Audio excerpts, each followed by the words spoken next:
तो यहाँ पर वर्णन है कि भगवान के नाम जप द्वारा, यज्ञ द्वारा भौतिक जगत में संपन्नता को लाया जा सकता है। अन्न किसी फैक्ट्री में पैदा होता है। अन्न कहाँ से मिलता है? भूमि से। और भूमि से अन्न कब निकलेगा? जब वर्षा होगी। आज साइंस ने कितनी भी तरक्की कर ली हो, क्या साइंटिस्ट वर्षा कर सकते हैं? वर्षा नेचुरल है, ईश्वरीय वरदान है। और ये वर्षा होती कैसे है? तो गीता में भगवान बताते हैं कि यज्ञ करने से क्या होता है? वर्षा होती है। और यज्ञों में सर्वश्रेष्ठ यज्ञ क्या है? जप यज्ञ, हरिनाम संकीर्तन। तो जो नाम जप को ध्यान पूर्वक करेंगे, इससे क्या लाभ होगा? भगवान का जब भजन होगा, धर्म बढ़ेगा, पृथ्वी देवी प्रसन्न होंगी, तो वो हमें पर्याप्त मात्रा में अन्न देंगी। आप देखते हैं वर्षा ही केवल माध्यम नहीं है। कई बार वर्षा होती है, फसल नष्ट हो जाती है। भूमि कितना आपने एक दाना डाला, अब वो एक दाना नष्ट भी हो सकता है, भूमि उसे नष्ट भी कर सकती है। और भूमि कृपा करके उस एक दाने के बदले आपको 100 दाने भी दे सकती है। लेकिन हम लोग भूमि को क्या मानते हैं?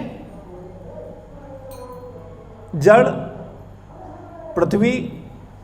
कितने लोगों को पता है कि पृथ्वी माता है और वो एक हमारे आपके जैसी ही है? कुछ लोग जानते हैं। जैसे आप हैं वैसे ही पृथ्वी माता है। ये पृथ्वी उनकी शक्ति स्वरूपा है। लेकिन ये पृथ्वी को ही आप सब कुछ माने और पृथ्वी माता को न माने। पृथ्वी और माता और पृथ्वी अभिन्न हैं। लेकिन दैवीय आध्यात्मिक जगत में सबके स्वरूप हैं। जैसे वेद, 4 वेद हैं, ठीक है ना? तो वेद भी क्या है? व्यक्ति के रूप में है। कलयुग, द्वापर युग, ये क्या है? ये भी व्यक्ति हैं। लेकिन हम लोग इनको नहीं समझते हैं। हम सोचते हैं ये कलयुग। भागवत पढ़ते हैं तो पता चलता है ना कि गाय और बैल को मार रहा है। कौन है? कलयुग है। तो वो कलयुग कौन है? केवल 4,32,000 साल का समय ही कलयुग नहीं है। कलयुग एक पर्सनैलिटी भी है। तो ऐसे ही पृथ्वी माता भी क्या है? पर्सनैलिटी है। तो ये पृथ्वी माता जो हमें अनाज देती है, इनसे जो अन्न मिल रहा है, ये अन्न वो कृपा करके दे रही है। तो ये उनका जो कृपा है वो कैसे, किन पर होता है? जो भगवान के भक्त होते हैं। पृथ्वी माता, जो पापी लोग होते हैं, जब पाप बढ़ जाता है तो वहाँ पर क्या होता है? अकाल पड़ जाता है। आप अगर श्रीमद् भागवत और पुराणों को पढ़ेंगे, अपने ही पूर्व इतिहास को पढ़ेंगे, तो उसमें वर्णन आता है कि जब राजा अधार्मिक होता था और वो अधार्मिक कृत्य करता था, तो पृथ्वी देवी क्या करती थी? अकाल डाल देती थी। फिर जब कोई एक धार्मिक राजा आता था, वो यज्ञ करता था, धार्मिक क्रियाएं करता था, तो फिर क्या होता था? वो अकाल समाप्त हो जाता था और पृथ्वी देवी अधिक से अधिक अन्न उपजाती थी। आप देखते हैं जब भगवान इस धराधाम पर आते हैं लीला करने के लिए, तो भगवान की प्रसन्नता के लिए सारे देवी देवता क्या करते हैं? अपनी अपनी भरपूर सेवाएं अर्पित करते हैं। पृथ्वी देवी हरी भरी हो जाती है। पृथ्वी देवी हरी भरी हो जाती है, वो अधिक से अधिक अनाज देती हैं, फूल देती हैं, फल देती हैं। तो हम सब लोगों को ये समझना चाहिए कि जो पृथ्वी देवी हैं, उनको प्रसन्न करने के लिए पर्याप्त मात्रा में अन्न उपजाने के लिए आज के समय में आधुनिक सोच के लोग क्या सोचते हैं कि बढ़िया से बढ़िया खाद डाली जाए, यूरिया डालो, डीएपी डालो, ये डालो, वो डालो, इससे क्या होगा? ज़्यादा अन्न निकलेगा। फिर खरपतवार अगर उसको नष्ट करना है तो क्या करो, कीटनाशक डालो, खरपतवार को नष्ट करने के लिए केमिकल डालो। आजकल ऐसे ही तो खेती हो रहा है। लेकिन आप बताओ, जो हम लोग कृत्रिम उपाय सोच रहे हैं, यानी भगवान के बताए मार्ग को छोड़ करके, वेदों के बताए मार्ग को छोड़ करके कृत्रिम उपायों को ही प्रधानता दे रहे हैं, उसका परिणाम क्या हो रहा है? विभिन्न प्रकार की बीमारियां। जैसे जब हम यूरिया डालते हैं, कीटनाशक डालते हैं, तो वो कहाँ जाता है? धरती में। और फिर वो जाता है सब्जी में, हरी घास में। और वही हरी घास और सब्जी जब हम लोग खाते हैं या गाय और अन्य पशु खाते हैं, तो उसका प्रभाव फिर हमारे भोजन पर भी पड़ता है। वो घूम फिर के आता कहाँ है? हमारे ही पास आता है। आज अब बहुत सारे लोग खाद से अनाज उपजा रहे हैं, उसको क्या बोलते हैं? केमिकल रहित। उसको आजकल आप मार्केट में जाते हो ना, ऑर्गेनिक खाते हैं। कितना लोग ऑर्गेनिक खाते हैं? वो कितना ऑर्गेनिक है इसकी कोई गारंटी नहीं। उस पर लिख दिया ऑर्गेनिक और पैक कर दिया और उसका दाम कर दिया 4 गुना। अभी आप सोचते हो हाँ ये तो ऑर्गेनिक है, क्योंकि इस पे ऑर्गेनिक लिखा हुआ है। हो भी सकता है और नहीं भी हो सकता है। आजकल ईमानदार लोग कम हैं। लेकिन अगर आप स्वयं अपनी भूमि पर गाय का गोबर डाल करके नेचुरल तरीके से अगर खेती करते हैं और उससे जो अनाज मिलता है वो आपको ज़्यादा स्वादिष्ट होगा और ज़्यादा लाभकारी होगा। लेकिन हम लोग क्या कर रहे हैं? केवल पैदावार के चक्कर में ज़्यादा पैसा आए, ज़्यादा इनकम हो, ज़्यादा पैदावार हो, कुछ भी करने को तैयार है। नए नए आधुनिक यंत्र ला रहे हैं और उनसे खेती उत्पन्न करके हम सोचते हैं कि हम ज़्यादा पैदावार को बढ़ाएंगे। पैदावार भले ही बढ़ा लें, लेकिन जब जब हम लोग प्रकृति के साथ छेड़छाड़ करते हैं तब तब हमें उसके दुष्परिणाम भोगने होते हैं। इसका एहसास है कि नहीं है? आप एक चीज देख रहे हैं, नेचुरल जो टेस्ट था वो गायब हो गया है। पहले की जो अरहर की दाल होती थी, देसी दाल, आज दालों की इतनी वैरायटी है, बस दाल देखने में दाल है और खाने में उसका दाल का कोई स्वाद नहीं है।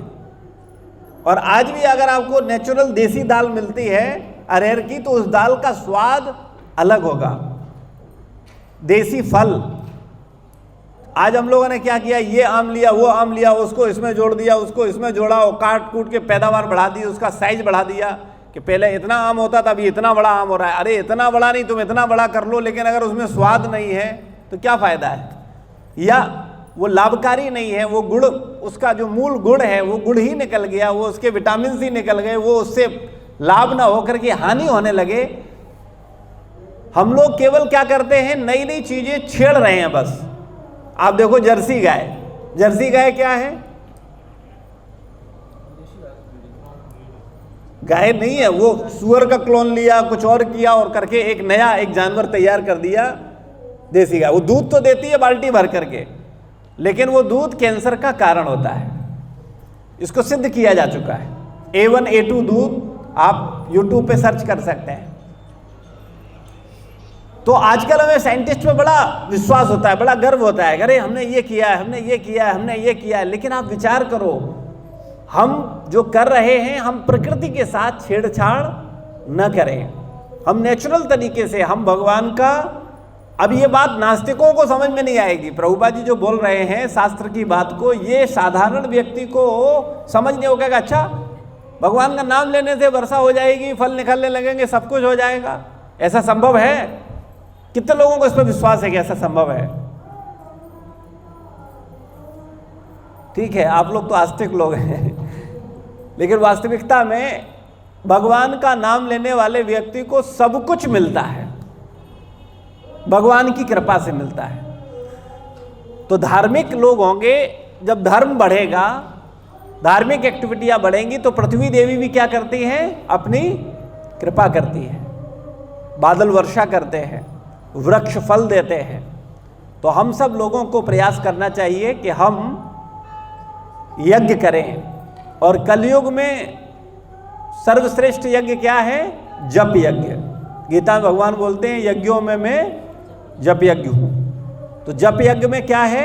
हरे कृष्णा कृष्णा कृष्णा हरे हरे, हरे राम राम राम हरे हरे। ये महामंत्र का जब आप ध्यान पूर्वक करेंगे तो इससे लाभ क्या होगा? आपका चेतना तो शुद्ध होगा ही होगा, बल्कि ये नाम का जो प्रभाव है ये पूरा वातावरण शुद्ध कर देता है। शास्त्रों में नाम की बड़ी महिमा है। एक नाम, शुद्ध नाम, एक शुद्ध नाम इतना प्रभावकारी है कि आप पूरे जीवन में इतने पाप नहीं कर सकते जो एक नाम उसको नष्ट कर देगा। जैसे इसको समझने के लिए समझ लें, जैसे बहुत किलोमीटरों ऊंचा रुई का पहाड़ हो, इसको मान लो आप पाप, और हरिनाम रूपी एक चिंगारी उस रुई के पहाड़ में छू जाए तो क्या होगा? सब सुहा हो जाएगा, नष्ट हो जाएगा सब। तो यह भगवान का नाम इतना प्रभावी है कि ये नाम जो हृदय से जपेगा, अपराधों से बच करके ध्यान पूर्वक एक एक शब्द को सुनता हुआ, तो उसका प्रभाव क्या होता है कि हमारे जो पाप हैं इस जन्म के, पूर्व जन्म के, वो सब क्या हो जाएंगे? नष्ट हो जाएंगे। ये नाम जीव के समस्त प्रकार के पापों को नष्ट करता है, क्योंकि नाम और भगवान कैसे हैं?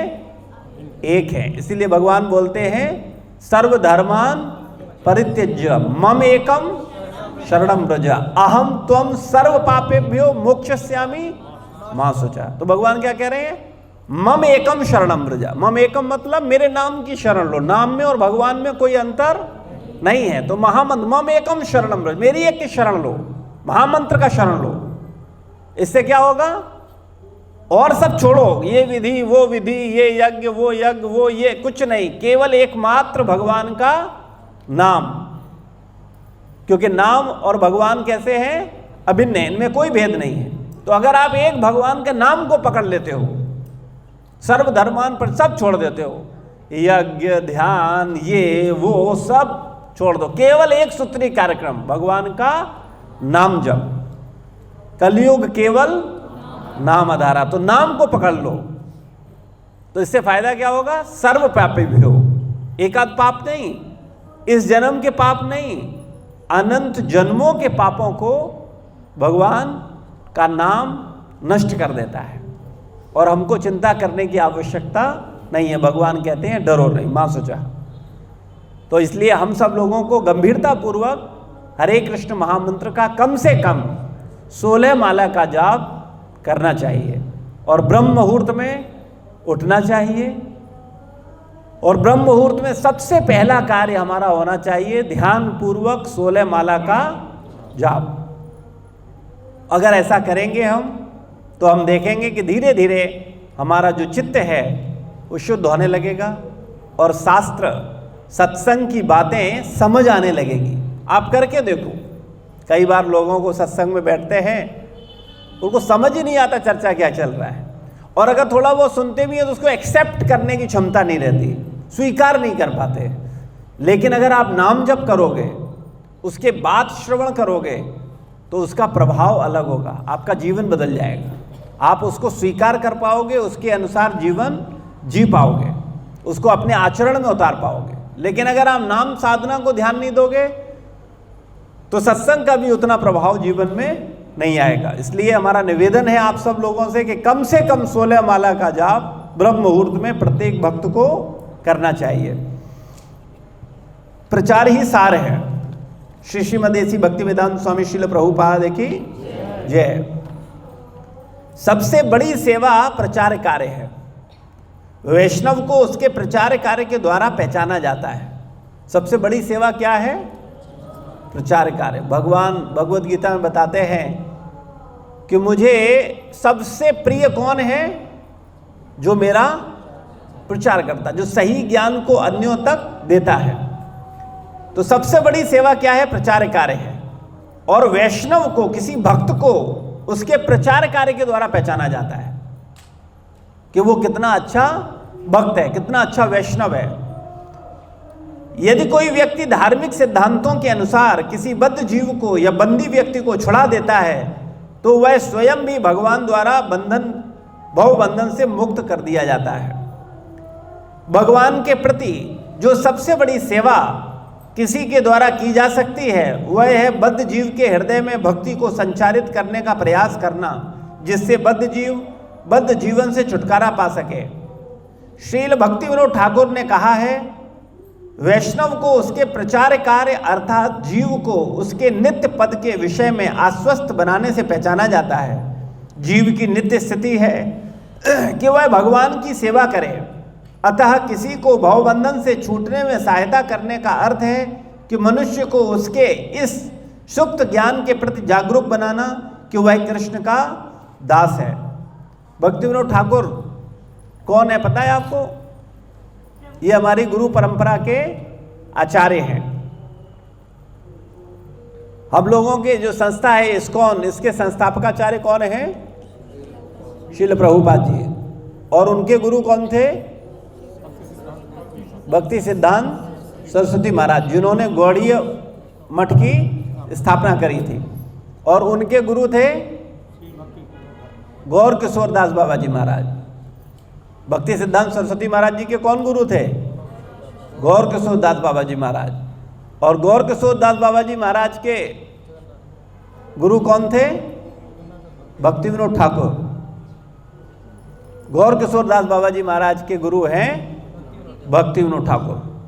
तो वो भक्ति विनोद ठाकुर बता रहे हैं कि किसी भक्त को कैसे जाना जाता है कि उसने कितने शुद्ध भक्त बनाए, उसने कितने लोगों को 16 माला, 4 नियम, एकादशी, व्रत भक्त बनाया, सांसारिक चेतना से उसको निकाला और भगवान की शरण में भेजा। तो वो बोलते हैं, भक्ति विनोद ठाकुर क्या कहते हैं? श्रील भक्ति विनोद ठाकुर ने कहा कि वैष्णव को उसके प्रचार कार्य से अर्थात जीव को उसके नित्य पद के विषय में आश्वस्त बनाने से पहचाना जाता है। जीव की नित्य स्थिति है कि वह भगवान की सेवा करे, अतः किसी को भवबंधन से छूटने में सहायता करने का अर्थ है कि मनुष्य को उसके सुप्त ज्ञान के प्रति जागरूक बनाना कि वह कृष्ण का दास है।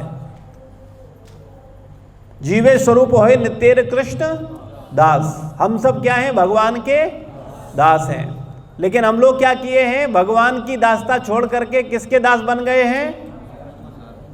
माया के। माया मतलब क्या है? माया के दास मतलब माया क्या है?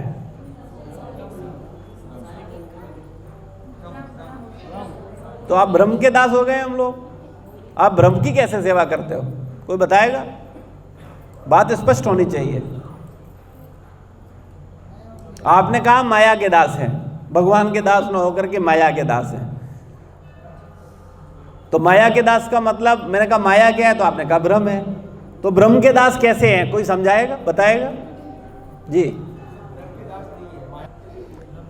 हाँ, इस संसार में जो संबंध है ना, उनको हमने क्या मान लिया है? ये मेरे हैं।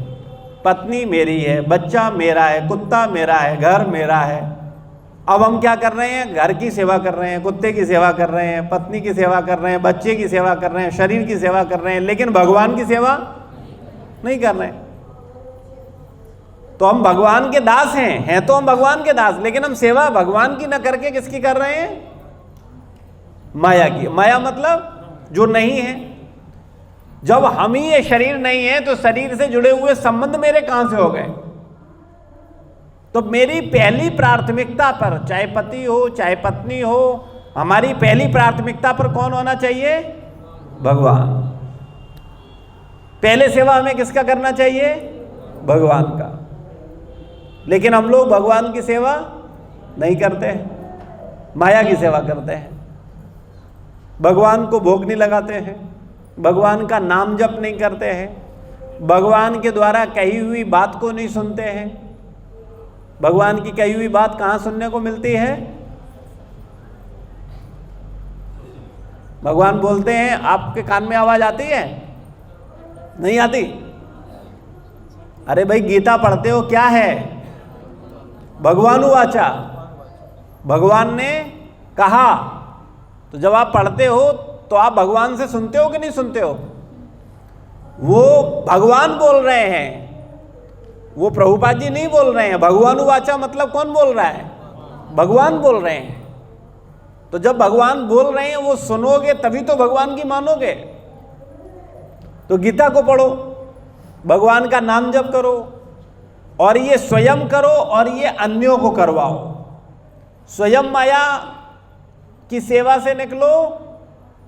माया की सेवा करने से सुख मिलता है कि दुख मिलता है? और भगवान की सेवा करने से, लेकिन फिर भी नहीं करना चाहते हम लोग। हम सेवा किसकी करते हैं? माया की ही। हम नौकरी करने को तैयार हैं, हम संसार में संसार का सुख मिलने के लिए जो कुछ बोले वो करने को तैयार हैं, लेकिन जहां से आनंद मिले वो सेवा करने को तैयार नहीं है। तो कारण क्या है कि हम मायादास हो गए हैं। कृष्णदास बिंदास, मायादास सदा उदास।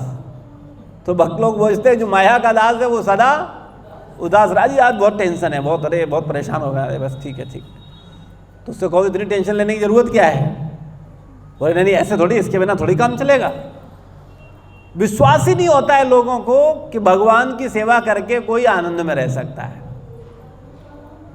ईमानदारी से बताओ कितने लोगों को ये पक्का विश्वास है कि अगर हम भगवान का सेवा करेंगे पूर्ण रूप से तो हम बहुत आनंद में रहेंगे?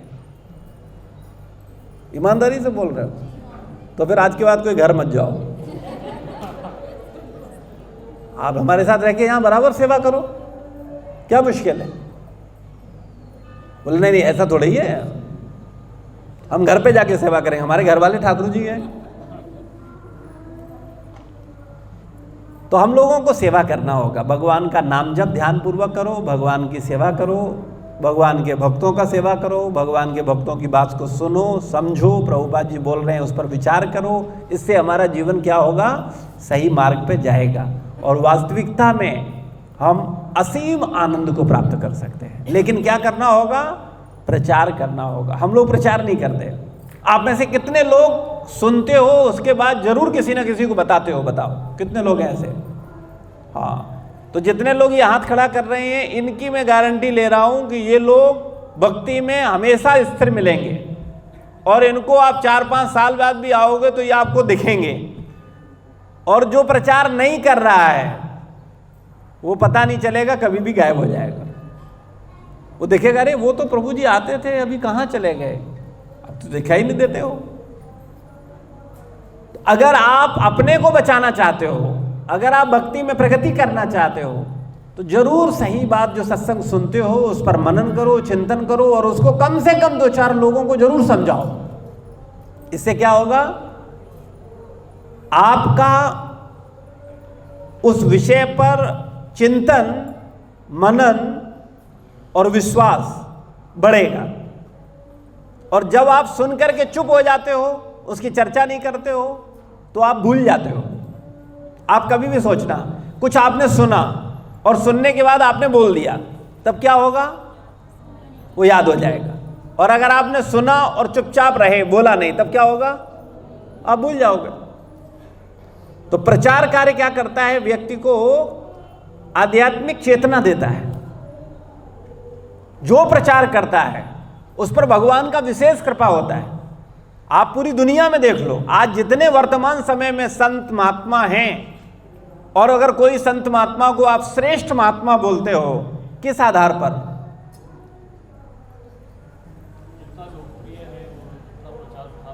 कितने लोगों का हृदय परिवर्तित किया है, कितने लोगों को भगवान की शरण में लगाया है। इससे सिद्ध होता है कि हां उस महात्मा का लेवल क्या है। तो ऐसे ही आप लोग अगर भगवान के प्रचार को गंभीरता से लोगे तो क्या फायदा होगा? आपका आध्यात्मिक स्तर बढ़ेगा। और अगर आप आध्यात्मिक शिक्षा को केवल अपनी चिंतन तक सीमित रखोगे उसकी चर्चा नहीं करोगे, उसको किसी अन्य को नहीं बताओगे, तो आपका प्रगति रुक जाएगा। कई बार ईर्ष्यालु लोग, उनको लगता है कि अगर मर्सिडीज हम खरीद के लाए हैं तो किसी और के पास मर्सिडीज नहीं होनी चाहिए। जो साड़ी, जो सूट हमारे पास है वो किसी दूसरे के पास नहीं होना चाहिए। और अगर हो गया तो हमारा आनंद बढ़ गया कि कम हो गया? कम हो गया। तो इसी चेतना में हम अनंत जन्मों से जीते आए हैं, इसलिए हमको लगता है हम अपना भजन, अपनी पूजा चुपचाप करें, हम किसी को बताएं ना, क्योंकि अगर बता देंगे तो वो भी करने लगेगा, उसका भी भला हो जाएगा, और किसी और का भला हम देख नहीं सकते। ये समस्या है हमारे साथ कि नहीं है? बड़ी गहरी समस्या है, ये सबसे बड़ी समस्या है, क्योंकि हम किसी भी व्यक्ति का उत्कर्ष बर्दाश्त नहीं कर पाते, और इसी कारण ईर्ष्यालु व्यक्ति कभी उन्नति नहीं कर सकता है। वो जीवन में हमेशा एक आम आदमी बन के ही मर जाएगा। ये लिख के ले लो। अगर आपको आम से खास बनना है तो ईर्ष्या से ऊपर उठना होगा, अपनी ईर्ष्या पे काम करना होगा। एक श्रेष्ठ व्यक्ति तब श्रेष्ठ कहलाता है जब वो हजारों श्रेष्ठ पैदा कर देता है, तब उसको बोला जाता है अरे ये श्रेष्ठ है। और अगर कोई अपने ही मन में अपने को श्रेष्ठ मानता रहता है और अपने को चुपचाप बना रहता है, तब आज हम लोग प्रभुपाद जी का गुणगान करते हैं। क्यों करते हैं? जय प्रभुपाद, प्रभुपाद जी की जय, जय प्रभुपाद, प्रभुपाद, प्रभुपाद क्यों बोलते हैं? क्योंकि उन्होंने, अगर उन्होंने भी ईर्ष्या की होती कि अरे ये ज्ञान हम सबको दे देंगे तो सबको सम्मान मिलेगा, सबको आदर मिलेगा, वो सब बुद्धिमान हो जाएंगे, मुझे कौन पूछेगा, तो हम क्यों बताएं, चुपचाप अपने पास रखें। तो अगर प्रभुपाद जी ने ऐसा नहीं किया होता तो आज हम लोग उनका गुणगान करते? क्या वो आम से खास हो पाते? तो अब विचार करो। लेकिन हम लोग इसी संकीर्ण मानसिकता के शिकार हैं। हम लोग सोचते नहीं अपना टाइम क्यों खराब करें यार, किसी व्यक्ति को जाओ, बताओ, समझाओ, सुनता नहीं है, 50 बकवास करता है, 50 बहस करता है, क्यों हम अपना टाइम खराब करें? लेकिन प्रभुपाद जी से हमें सीखना चाहिए।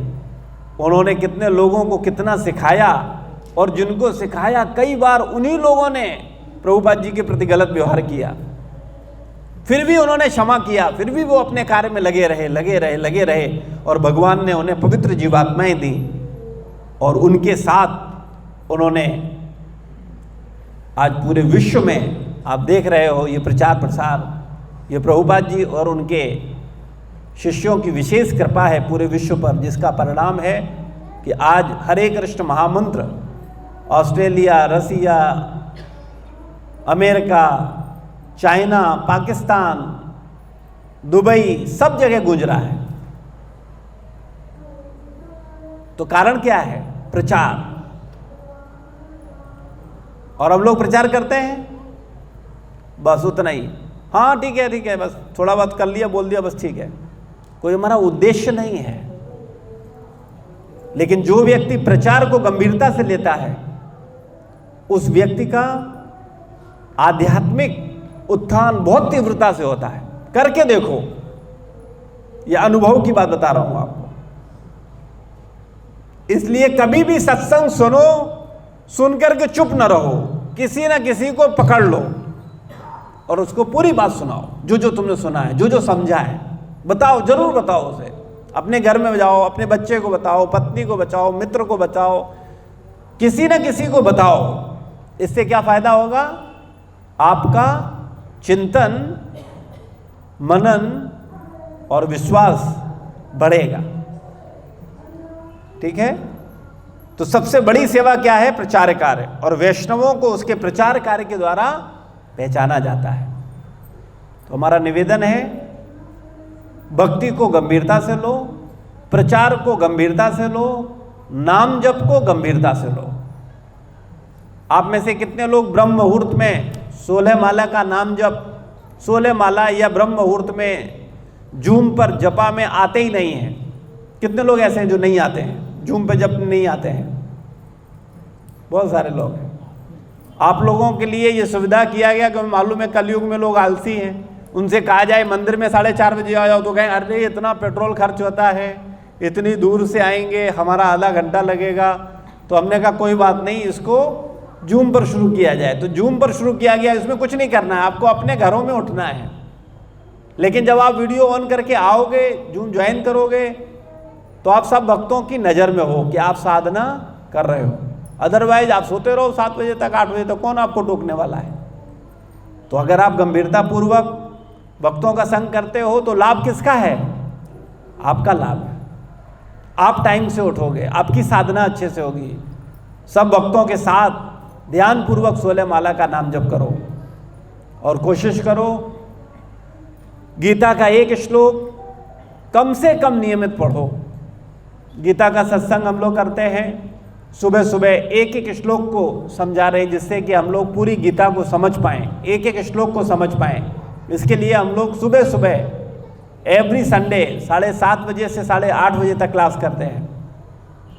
उसमें से आप में से कितने लोग नहीं आते हैं? उसमें कोई ऐसा जो जूम क्लास पर गीता समझने नहीं आता है? केवल एक माता जी, बस बकाया सब लोग आते हैं?